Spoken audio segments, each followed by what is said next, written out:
Dhanraj short hand and computer training academy Vidhan Sabha reporter Jansatta संपादकीय प्रतिलेखन संख्या 5 गति 120 शब्द प्रति मिनट।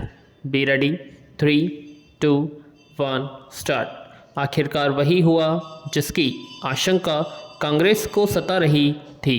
इधर मानहानि मामले में सूरत की स्थानीय अदालत ने राहुल गांधी को 2 साल कैद की सज़ा सुनाई। उधर लोकसभा सचिवालय ने उनकी सदस्यता समाप्त कर दी। प्रतिनिधित्व अधिनियम के अनुसार अगर किसी सदस्य को आपराधिक मामले में 2 साल या उससे अधिक की सज़ा सुनाई जाती है तो उसकी सदस्यता समाप्त की जा सकती है। इस नियम के अनुसार लोकसभा सचिवालय के कदम को सही कहा जा सकता है, मगर यह सब जिस तरह आनन फानन में हुआ उससे नए सवाल उठने शुरू हो गए हैं। अभी इस बात को लेकर चर्चा चल रही थी कि सूरत की स्थानीय अदालत का फैसला कहां तक उचित है कि लोकसभा सचिवालय का यह नया फैसला आ गया। हालांकि सूरत की अदालत ने फैसला सुनाने के साथ राहुल गांधी को 1 महीने की मोहलत भी दी थी कि इस बीच उन्हें गिरफ्तार नहीं किया जाएगा और वे इस फैसले को ऊपरी अदालत में चुनौती दे सकते हैं।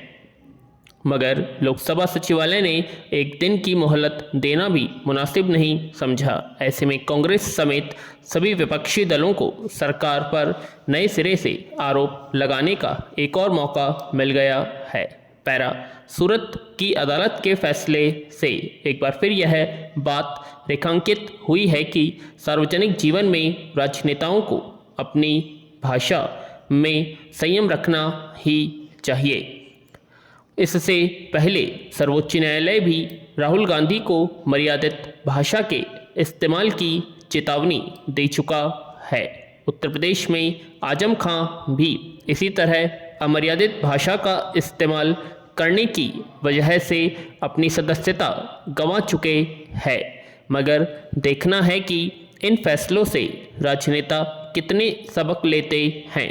राहुल गांधी के मामले में आए फैसले के राजनीतिक और न्यायिक निहितार्थ हो सकते हैं, पर यह सवाल अपनी जगह बना हुआ है कि आखिर राजनेताओं को अपनी व्यक्तिगत राजनीतिक खुन्नस निकालने के लिए अशोभन वक्तव्य देने की छूट क्यों मिलनी चाहिए।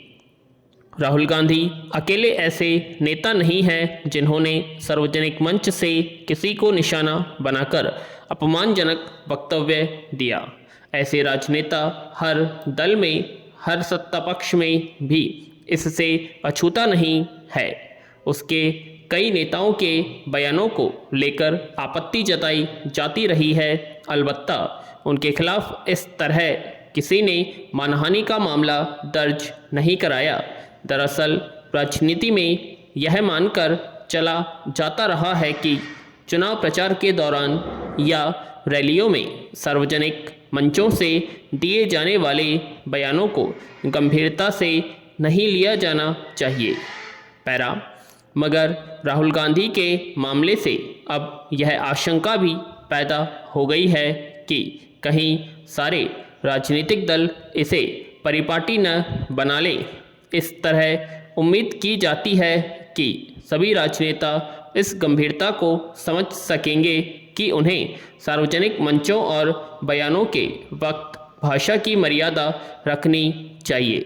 पैरा इसमें बेशक सत्ता पक्ष यह कह रहा हो कि राहुल गांधी को सजा अदालत ने सुनाई है और उनकी सदस्यता नियम के मुताबिक समाप्त की गई है, मगर उस पर बदले की भावना से कम करने के आरोप लगने शायद ही बंद हो, क्योंकि सत्ता पक्ष के मुताबिक नेता उसी समय से राहुल गांधी की सदस्यता समाप्त करने की मांग कर रहे थे जब उन्होंने लंदन में भाषण दिया था।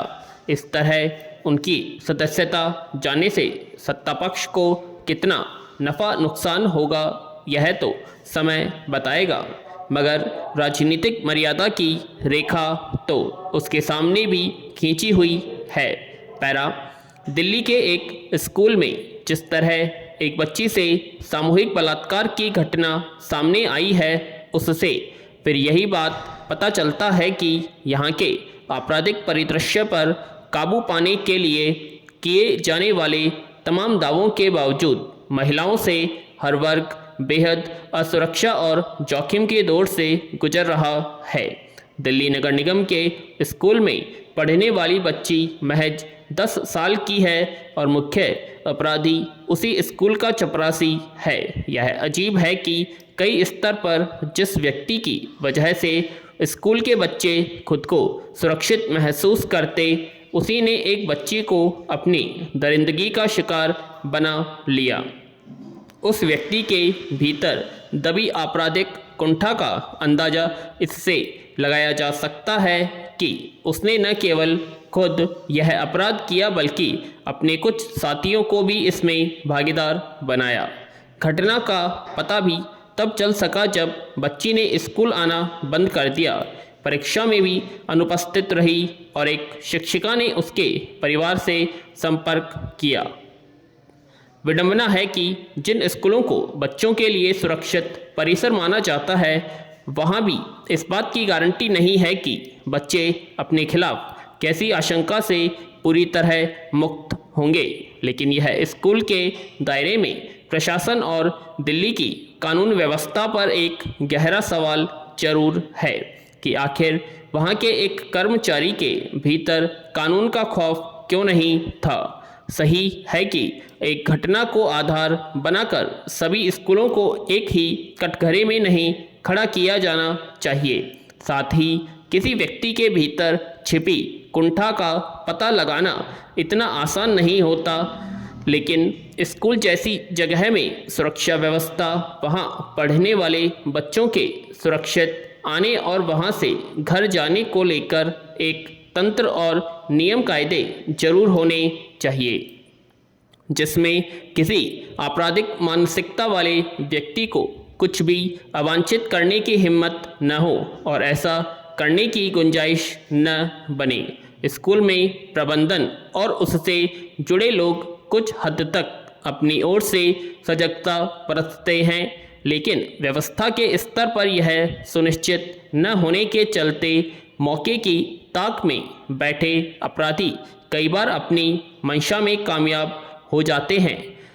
विडंबना यह है कि राजधानी होने के नाते दिल्ली की सुरक्षा व्यवस्था के अन्य जगहों के मुकाबले बेहतर और चौकस होने की उम्मीद की जाती है, मगर अन्य वारदात से लेकर खास तौर पर महिलाओं के खिलाफ अपराध की स्थिति में सुधार होता नहीं दिख रहा है।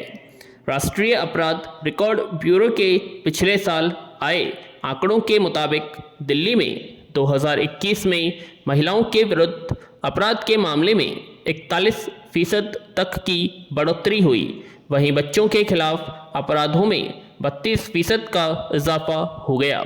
ये आंकड़े बताते हैं कि देश की राजधानी में महिलाएं और ख़ास तौर पर कम उम्र की बच्चियां किस स्तर की असुरक्षा से गुजर रही है। एक तरह से उनका घर से कहीं भी बाहर निकलने और सुरक्षित लौट आने का रास्ता जोखिम से होकर गुजरता है। वह बाजार हो या स्कूल, या स्थिति तब है जब महिलाओं के खिलाफ अपराधों को लेकर सरकारों, पुलिस महकमों से लेकर समाज तक की ओर से अक्सर चिंता जताई जाती है। आंदोलन भी होते रहते हैं, तमाम कानून भी हैं, लेकिन अगर सामाजिक जागरूकता, संवेदनशीलता से लेकर सुरक्षा के मोर्चे पर महिलाएं और बच्चियां हर वक्त खतरे से दो चार हैं, तो संपूर्णता में उस व्यवस्था को कैसे देखा जाएगा। पैरा, इस समय देश में दवा उद्योग घरेलू और वैश्विक मांग इसकी पूर्ति में तेजी से आगे बढ़ता दिखाई दे रहा है। दवा उद्योग की वैश्विक श्रृंखला बाधित होने से भारत की फार्मा कंपनियों को दुनिया के कोने कोने से विभिन्न दवाइयों के आदेश लगातार मिल रहे हैं, मगर दूसरी ओर देश में दवा उद्योग से संबंधित विभिन्न चुनौतियां इसे दुनिया की ऊंचाइयों तक पहुंचाने में बाधक बनी हुई है। खासकर बड़ी संख्या में दवा निर्माता इकाइयां कच्चे माल एपीआई की कमी का सामना कर रही है। विराम।